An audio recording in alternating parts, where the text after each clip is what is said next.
Good afternoon. I'm Lisa Ashford. I'm CEO of Ethex and Energize Africa, two positive investment platforms in the UK. Just wait for our investors to join us, but we are going to be speaking to James Hartley today. Hi, James. And James is from the organisation LATCH, which is Leeds Action to Create Homes. And we're going to be hearing more about the organisation, give you some background to how LATCH came about and what they're doing at the moment and what their plans for the future are. So if we just hold on for another minute or so and then we'll get straight in. How are you doing today, James? Yeah, good. Thank you, Lisa, for hosting this and inviting me along and giving me this opportunity to speak to the potential investors. So yeah, thank you. Great. All right, so just to repeat, this is James Hartley. He's CEO of LATCH, which is Leeds Action to Create Homes. And I'm going to be asking James some questions today, putting him on the spot. And please do feel free to post any questions that you have via the chat function.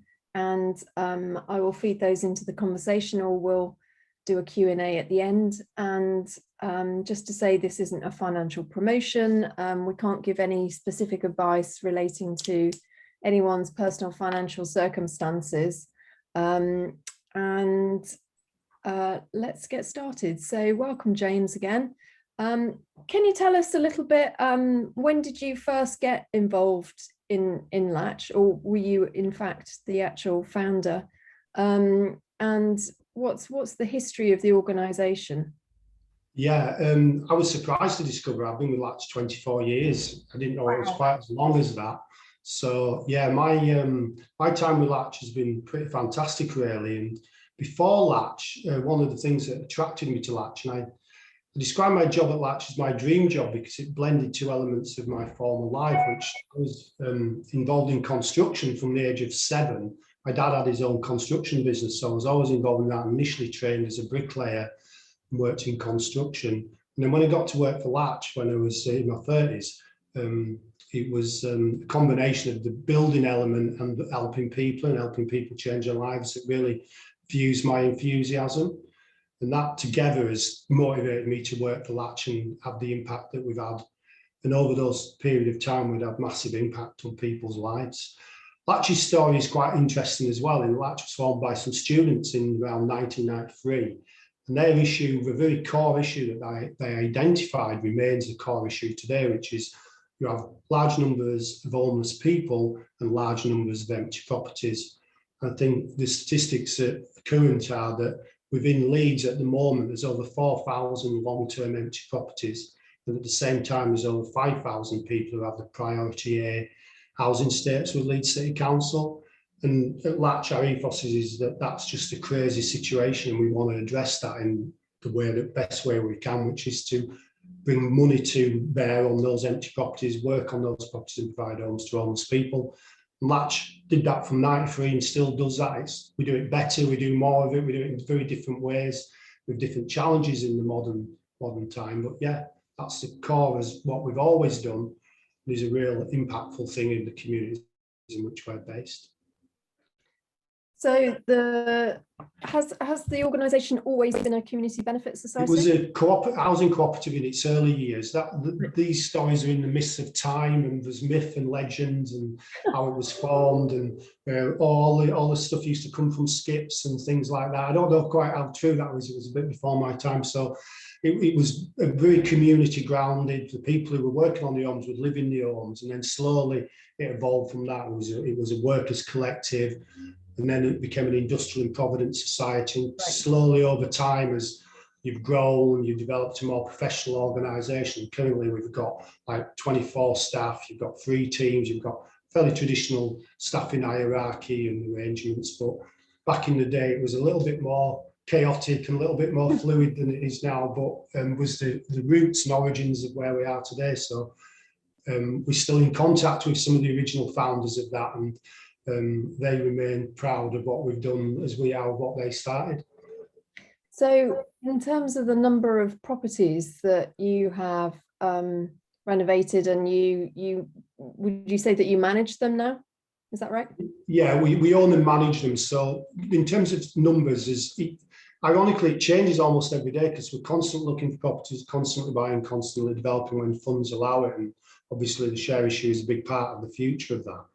But essentially we have around 94 properties, probably some are on complicated lease arrangements with various partners, but about probably 76 of them are owned outright by LATCH. As assets, and we manage them and let them and generate the rent revenue from all 94. And essentially, we're developing on average 6, 8, 10 a year, depending on the circumstances and the funding available over the last period. So yeah, always busy, always doing more, and yeah, plenty to go at, both in terms of the number of empties and the number of people needing our housing. Yeah, absolutely. So just talking about a bit more about the organisation, you are obviously one of the directors. Who else sits on the board alongside you? Yeah, we have a really strong board, and the crucial thing about it is it's quite close to the community as well. It's a voluntary board. It meets 4 times a year. Some of them have been there quite a long time. There's some newer people in there, so we cover all the key areas: treasurer, HR, legal, all the elements around grant funding and things like that. So some are more active than others. Some are, people who have boards will know the retired members of the boards are usually more active than the working ones because of time commitments. But yeah, the board is structured with subgroups underneath for finance, property development, and other things like that, and people report to them. So there's quite a well-developed system to manage the organisation. I'm actually CEO, so I'm scrutinised by them in terms of the key activities and the reporting on the things. So there's a degree of scrutiny which enables you to have confidence in the decisions you're making because people are assessing and challenging you on them, but there's a strong support as well and commitment to the aims of LATCH around changing people's lives in Chapeltown and Airels and Leeds. Yeah, and was it always the plan to renovate empty properties, or did you consider just doing new build at any time? It's funny you asked me that. I had my supervision with the chair this morning. We were discussing that very topic, but the analysis is that where we're based, where the problem is those 4,000 empty properties. There's a social resource there. There's people housing. That's where the quick wins are, if you like. We have explored new build here and there, and we've also done conversions. But if you get into a new build, you're looking at planning, site development, timescales, money, and in a way you still end up with a property. Whereas with the empty properties, the majority of the structures there, and whereas we can turn around an empty property in most cases 2 to 3 months, with a new build you're looking at 8, 9, 10 months. So the urgency for us is to create the home because we know there's people waiting for them. So it's always been refurb because of the situation we're in. If we're in a more rural area where there's lots of lands and lots of potential, you may consider an alternative. But yeah, we address the opportunity of empty homes and need that's presented to us, and we do it as quickly as we possibly can. Mm-hmm.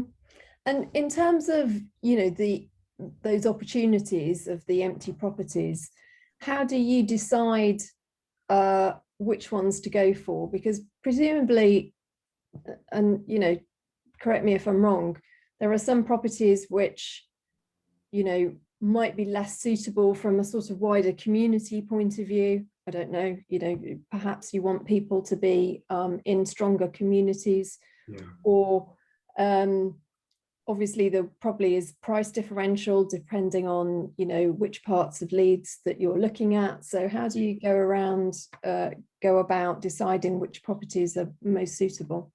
There's a range of multiple considerations, and the key thing we've been doing this for 20 odd years, so we know what to do. So we have criteria. So the first one is the lettability of the property. If we were to acquire it and develop it, with the clients we normally work with want to work there, it's proximity to our other properties so that tenants can mutually support each other. It's proximity to our offices so that our sport workers can visit and tenants can get access to services without having to jump on buses. So that is a consideration. And then you'll be looking at the cost of the property, the scale of works on the property. Ironically, we like things that are in really bad condition because there's more work to be done and we feel they have a bigger impact.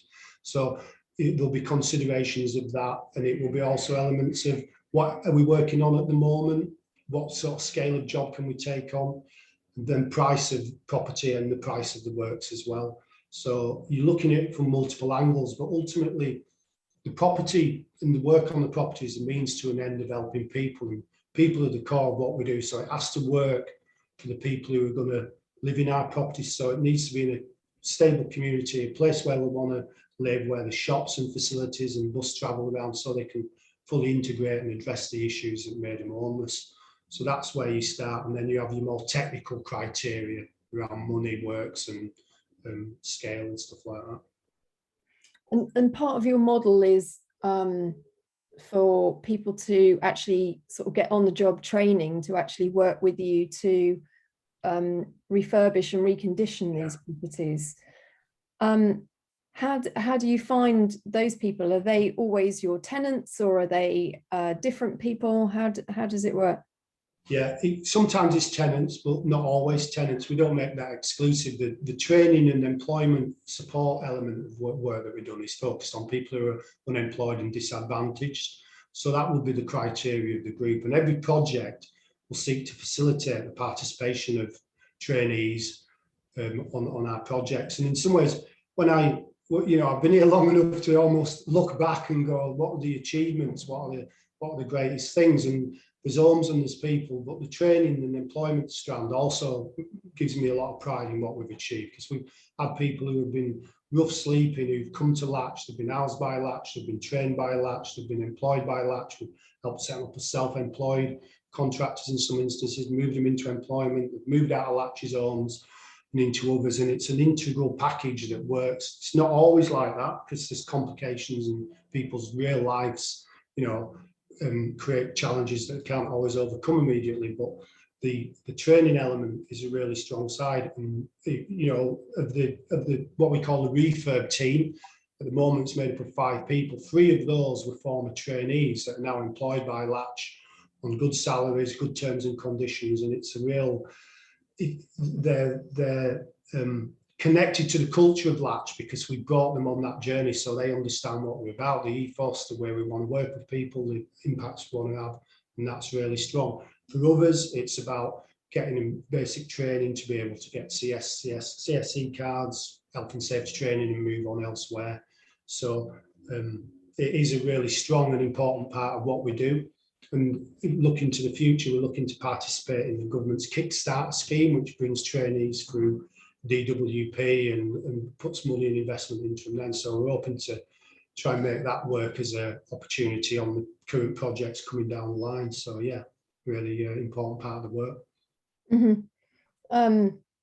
That's really good. And I would imagine that, like you say, that's as important impact as helping people who are homeless to find homes. That's the beauty of your model, that it's got these 2 really strong impact sides to them that work really well together.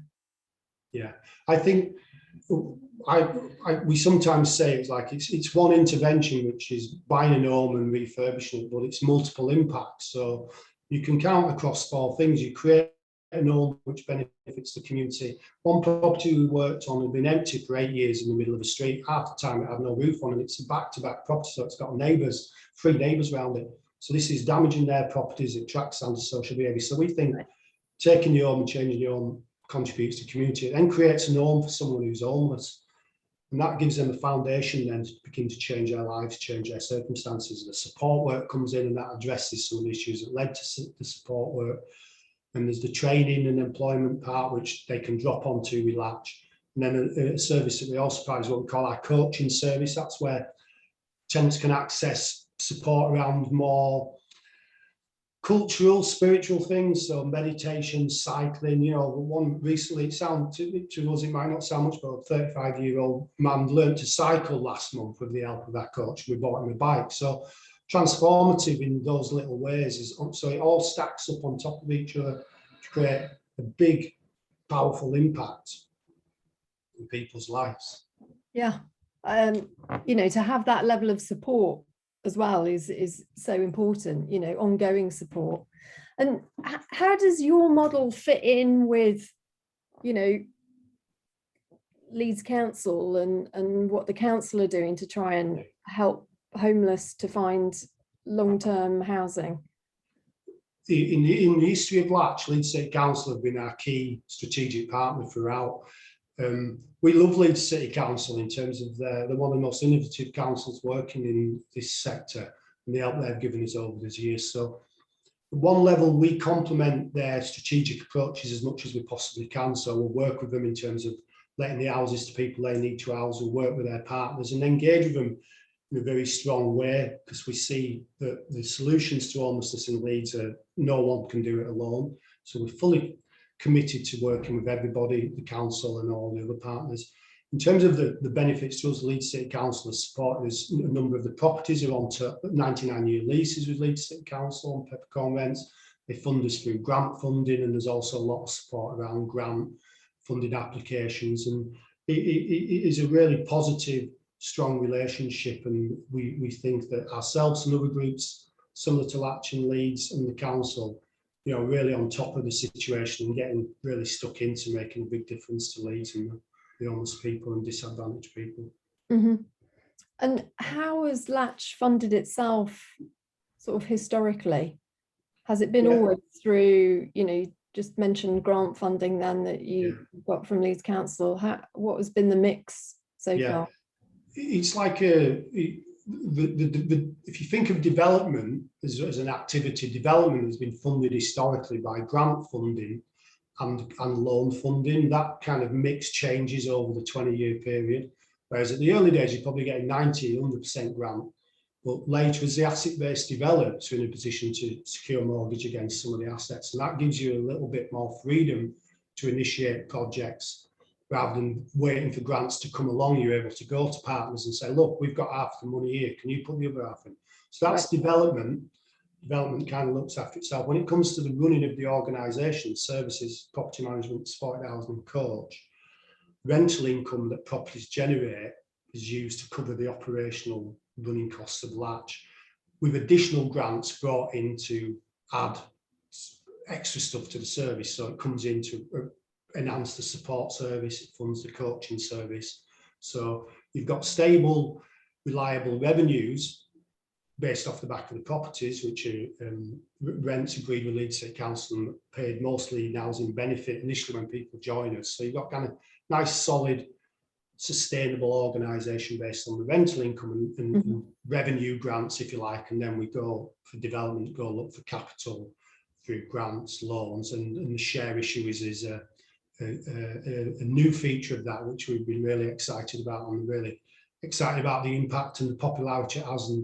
And anyone who's, you know, I'm amazed at I feel quite chuffed about the amount of support we've had so far around the share issue. And I joked to people that my refresh button was breaking on the first day. It was a constant watching it improve and increase. So yeah, it's core income through rent to run the organisation, and development through grant, loan, and the share issue for the future. So yeah.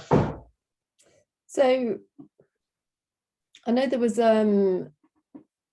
a point specifically in your share offer document about how you deal with voids. Is that something you could just talk to us about as well? Yeah. When you look at property management from a financial point of view, the two issues that you have to look after the best, and we didn't always do this in the history when we were, you know, forming, but is your voids, which is the length of time a property will be empty from someone moving on to someone new moving in. And then your second one is your rent arrears. Now, if you perform poorly both of them, all your financial projections start to unravel. So when it comes to rent arrears, we have a target, I think of this year, it's 1.5% of the maximum rental income can be, we've sort of said we won't get that much in, you know, that's kind of seen as a loss. Currently, I think we're on 0.4% against that. We always underachieve on that one. And that's because we know what we're doing. We've done it a long time. We resource it, we staff it, and we know the importance of it. to keep the money coming in to keep sustaining the services. When it comes to voids, we have a voids target of 6 weeks from the moment someone leaves to the new person coming in. Currently, we're around 6 weeks. Voids are a bit more challenging because you could have no voids for 3 months, and then you could get 4 voids all at the same time. So it's a little bit harder to keep on top of it. But again, we know what we're doing. We have the staff teams and the resources internally to get into it and do it, and we do it quick because we know that every week lost to an empty property, it's not only, well, importantly, it's an home for someone. Someone's going without an home for longer, but it's also a financial loss. And an element of the motivation is in terms of demand for our properties. When we don't carry a waiting list, there's kind of, I won't go into the boring details of that, but essentially what we do is when the property becomes available, we'll make it available to all the people who've registered with us as an interest in housing and on our website. Normally, within 2 to 3 hours, you'd have had 20 applications, and we have to shut the application process down within half a day because of demand. And when you count it at the end of the year, you're roughly getting 150, 200 expressions of interests in around 20 or 30 relets a year. So that demand and need feeds directly into our aspirations to continue to develop homes and gives you confidence that you will always let the homes you've developed, and you will always be able to let the homes that have become empty subsequently between voids. So yeah, I went off the point, I think, there, but no, I think it's really important point. And does it take, how long do you normally have in between tenants moving out and tenants moving in? Do you need to recondition a lot after the tenants, or? The target is 6 weeks, and it will depend, and that works out as being the average. There'll be the period of the tenant moving out, the works that need to be done, and then there'll be a triggering of the process of the allocations, because essentially you set a date of completion, works commence, you start to allocate to people, you invite people to apply, you do assessments with them because they have to have an housing need is defined by the local authority's priority, and then they have support needs as well, which is something element links to their ruralness in the first place. So then you have to get references and risk assessments. Right. So you've got those 2 elements that can truncate time, but the target is 6, and more often than not, it is 6 weeks. We do take the opportunity, say, if like the kitchen's required, to do that while it's empty rather than while someone's living there. So we have a planned renewals programme, which triggers in. We only replace kitchens when they need it. We don't do it unnecessarily, but that can sometimes delay a void. But it's preferable to disrupting someone's life with a kitchen fit for 3 or 4 days when they're living in it. Right, understood. All right, so slightly some detailed questions coming in here. People are seriously getting into the details. So let's just answer some of these questions. So there's a question about, have you ever thought about replicating this model elsewhere? So maybe you could just quickly answer that, and then we'll go into more of the details. It already exists elsewhere. There's a Gyroscope in Hull and Campus HA in Stockton, who are close colleagues and partners who we work and share with. They do it there, and there is a lot of groups interested in it, and we do provide a lot of support and advice and suggestions. We're very open and willing to share all our knowledge and intel with any group that wants to do it. The crucial factor is you need empty homes, and not everywhere has empty homes, but if anybody knows of a group who's looking at empty homes in any part of the land, please put them in touch with us, and we'll be very happy to share our advice. Empty homes and affordable to buy, presumably. Yeah, well, that's the issue in Leeds. They kind of are. In Hull, they're even more affordable, but there you go. Okay, so at what level are the rents set, and what generally is the notice period, and how long do people stay in the property on average? So what's the sort of turnover? Yeah, so the rents one is quite an important one and slightly complicated, because LATCH is supported accommodation and regarded as supported accommodation by Leeds City Council. We classed as exempt properties, which means we're exempt from the restrictions around local housing allowance. So our rents are based on full cost recovery analysis that we present to Leeds City Council every year. and they review our rents and say, in terms of the provision of housing services and the services, just one point to observe is our properties are all let, fully furnished, fully carpeted, curtains, bedding, pots and pans. The assumption is you have nothing. People will bring bits and pieces, but so the rent will comprise core rent and the service charge, and they're agreed with Leeds City Council based on the cost. Okay. Just following on from that train of thought, you might have addressed it, but given that people are homeless, isn't it difficult for them to be alerted to the fact that there's properties that are coming up? How are they able to interact with you? The majority of our clients will not be street homeless, rough sleepers.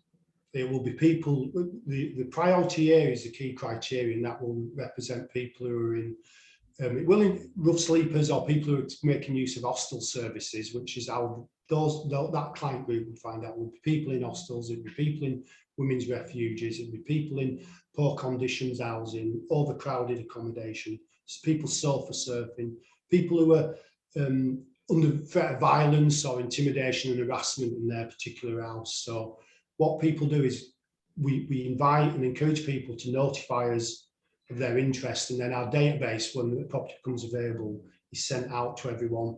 It is an issue. If you were homeless and have no access to any services, you would not actually know that a latch vacancy had appeared. Those people would hear through probably the street outreach team or other agencies who work more directly with street homeless. Right. So that's how they would find out. Yeah. Okay. Thank you. And how long do people generally tend to stay in the property? Is it long-term housing? It's classed as temporary accommodation, and we're balancing. This is often the characteristic of our job. We're balancing different elements of the work. So the offer usually is please come live in a latch house, access latch support. We reckon we'd like to work with you for up to 2 years. And at 2 years' time, we'd probably like to move you on. Now, if you get to, most people will move on between 1 and 2 years, some within short periods of time. It depends on the support and the circumstances that will do it.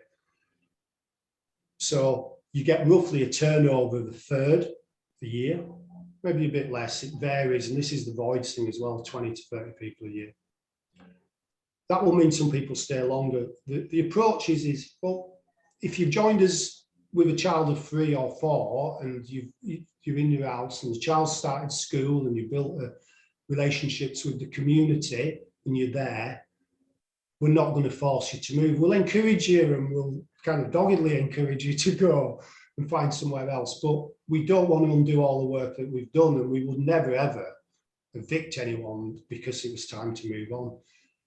A very small number of our tenants become basically permanent, and then we declassify the property. You're no longer in spot. Say if you've got into employment and you've been in sustainable employment for a period of time, we'll reclassify the property and say you now look after your own services and we'll just be your landlord. There's only ever been 2 examples of that, because people ultimately will want to go, and we want a balance between turnover but people to stay, because we want them to join Latch, join the community and have some stability for a few years before moving on. Yeah.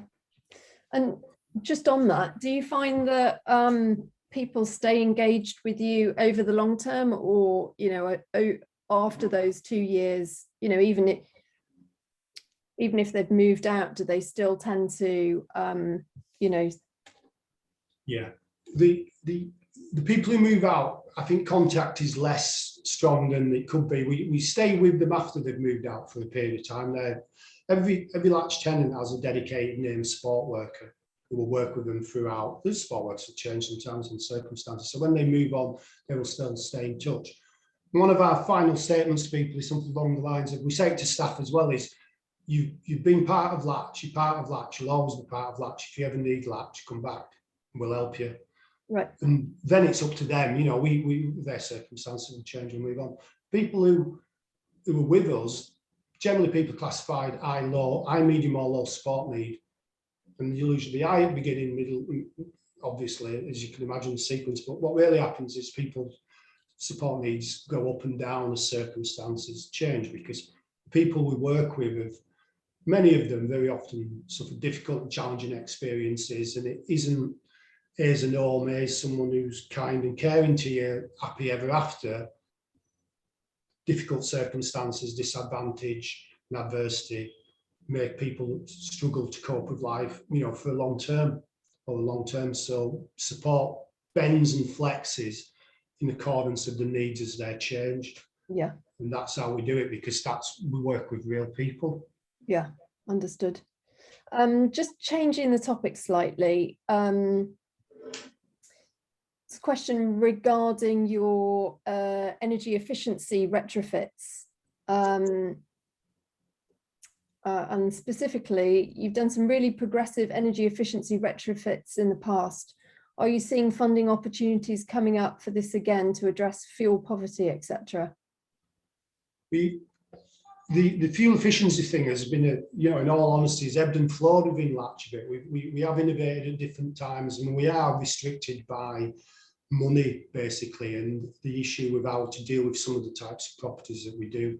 So we build it into the property development budget. So on the project that's coming down the line around the investment, there's like 6 properties, there is an allowance in there to do the current system that we do. And without boring people on the system, it is to wrap the interior of the building in insulation and put in really extensive airtight measures and really good quality doors and glazing, and address it through that. We haven't ever found specific funding. It could be for shortage of looking. Sometimes there's an element of get it done, build it into the programme, do it rather than scratch around for funding on those specifics. We have played with the idea of a social enterprise that does this type of work, retrofitting for customers, and we tried that in the years past, but there's like a subsidy around that. So we're keen and interested in it, but it's like in your hierarchy of commitments, getting your own done quickly and left. It sort of trumps that slightly, but no, I think I don't give up on it, and we do try it, and we do want to do more of it, and we do it to a certain extent. And if funding came along, and if anyone knows of any funding, let me know. I will. I'm sure we can do more and better. We have another organisation actually coming up in the next few months who will be funding who do retrofitting. So we might be able to put you in touch with them. Yeah, I'd love to talk to them. Yeah, okay, so yes, okay, so I think we talked about how replicable the model is, but yeah, I mean, in terms of picking up what you do and doing it elsewhere, it sounds as though that's perfectly doable, right? Yeah, the ingredients are obviously the properties that are affordable, but when I meet groups who come to me and say we want to do what you want to do, it's the first few assets and securing them that is the challenge, because we were able to do that in partnership with Leeds City Council, who effectively leased us a number of assets with peppercorn rents that generated revenue to enable to give us a track record. So it's difficult, and you can't underestimate the challenge. I know the thing with the training volunteers is often interesting people. Strangely, that's the hardest part of the entire thing, working with unskilled people on construction sites which have deadlines and which have quality standards we want to achieve. So the trainees and volunteers adds an added challenge and ingredient to cost. It's so beneficial to the people involved that we do it, but there are some serious challenges to people, but it can be done, and it has been done by many groups, and there is an old community, if you like, community-led housing that has a similar model to LATCH. It can work, and speak to the people who've done it. Mm-hmm. Okay, so I'm going to ask one more question from the audience, and then want to just talk a little bit about the offer and your targets to make sure that we're clear about that. So question, do you see a role for digital technologies to accelerate organisational processes, e.g. speeding up getting the houses, finding the tenants, or reporting maintenance queries? That's quite an interesting question. When it comes to finding properties, I'm not a technophobe, but I'm 56 so some of this modern stuff is, old fogey. So in terms of finding properties, where we do that is where we have networks on the ground. People know us, members of the public come and tell us about properties. We work through estate agents and all sorts of routes. So you can do that intel. We have quite good systems when we visit properties. Within an hour of visiting a property, we know what it's going to cost to refurb. So we use a bit of tech around that, so you can do an estimate. So what works for us on properties is we'll do evaluation, we'll do an estimate of the construction works, and then we have a project profile. So we're able to put offers in, within an hour of doing it. There's a cash buyer, which essentially really how we can do it quickly. We then have surveys and asbestos surveys subsequently, so there is a bit of tech there, or it's built by ourselves. In terms of the facilities for reporting repairs and managing through digital for the tenants' experience and support thing, that's something we could probably look to develop. We have systems in place that work, but they do the job, but we're open to change and development and evolution. It's just sometimes in a small organisation, your priorities are often somewhere else, and these things can lag a little bit. Yeah, totally understand. Right, so just sort of turning to the offer itself now. So as we said, you absolutely smashed it getting to your minimum target, and you've got sort of like 3 levels really, haven't you? So you hit your minimum, then you've got a target, and you're over raising to potentially to a maximum. So can you just sort of tell us, where you are and what you're hoping for? Yeah, well, the 350 was the target, and I think when I looked 2 minutes before the webinar, just to say how we're doing, around 450, I think it is, and the maximum we've set is 550. Yeah, and that's the aspiration. So on a 350 with the accompanying grant and loan finance forms a package of the proposal, that was to develop 6 properties over the coming period, depending on when you start, when you're in the ground running. So with the additional funding, our aspiration is probably to add more properties. That will be the first consideration. However, what we will have to consider is as many of the people will know, house prices and the cost of works has increased significantly over the last 12 months, and quite a bit since the process was launched. So we will deliver the project, deliver the investment returns and things like that, and then monitor performance in order to be realistic about number of properties. So we're open for 8, but we will be realistic and practical and sensible about what's affordable under the current circumstances. And there's always an irony on development, that the development planning's done before COVID or whatever, before Brexit, and then things can come and knock you off kilter. But the original project remains robust and doable, and the opportunity to do 2 more is there for us, and I hope to do so. Yeah, and have you had challenges throughout COVID in terms of being able to refurb the properties, etc.? Yeah, the key impact on COVID for us was the training and volunteering plans. We didn't want to take risk with trainees on sites, so we had quite a lot of furlough, we had staff off ill, but we were able to keep the project that we were then doing, which completed in April, going pretty much. We lost 2 months due to COVID, due to additional works and things like that. So the impact was to delay completions longer than you would have expected, which knocked through a little bit on when rent income would be received, because it's now later than it would. But we were well supported by lots of organisations in terms of grant funding, we were able to access the furlough funds. So financially, the impact kind of levelled off by the end. We were just a bit behind on the time. And, we've had to adapt our service delivery processes quite a lot. We've had to improve a lot of our IT infrastructure for remote working, all of which we managed to do.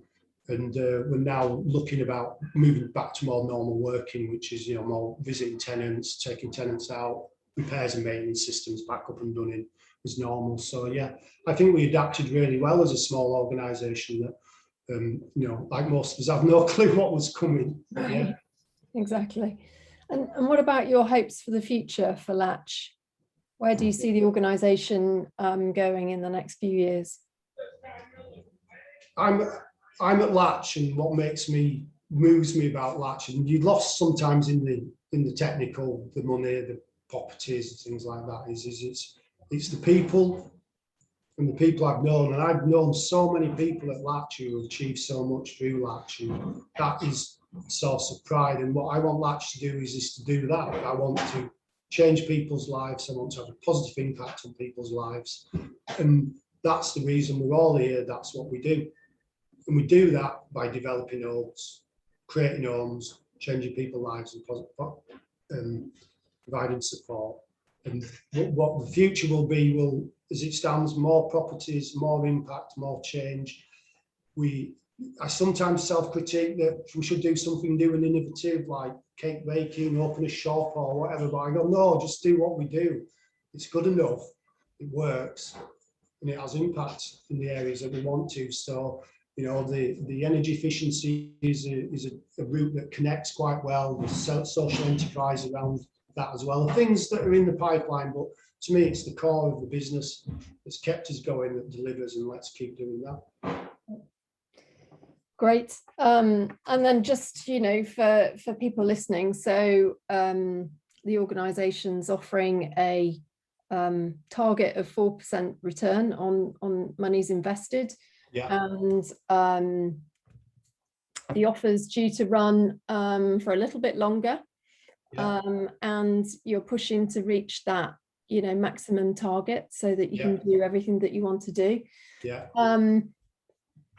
Is there anything else you'd like to sum up before we go? I think it's been a brilliant, you know, exploratory conversation to understand more about what you do and the impact, and hopefully that's been really helpful for people. Yeah, I had some notes down there and I haven't looked at them once, and as soon as we go, I want to come back on. But I think my key message in a way is what captures what LATCH do is what I say to people, and you know, I say to friends, and why I'm committed is we deliver, we do it, we do what we say, we deliver. Our relationship with all our partners will say LATCH deliver. And we also deliver quality. Quality is a really big part of our work. Many people work for LATCH could work elsewhere, but they want to do a good job. So on our property refurbishment, if people go look at the photographs and the videos on the website, they'll see the standard to which we do them. And we really invest in properties, and that's the way of investing in people, because that's what we want to do. We want to send a message to people who come to LATCH about them being valued, that we care for you, and that we want to help you change your circumstances as you want. So I'll leave it at that. That's okay. Lovely. Thanks, James. Really brilliant to meet you, and lovely to talk to you and get to know what LATCH do in more detail. Hope that's been really helpful, and you know, people already saying thank you, love the commitment to the core mission and values. So keep doing what you're doing, and I hope you know, we'll see you again back on Ethex for future rounds as well, you know, and we can support your growth. Yeah.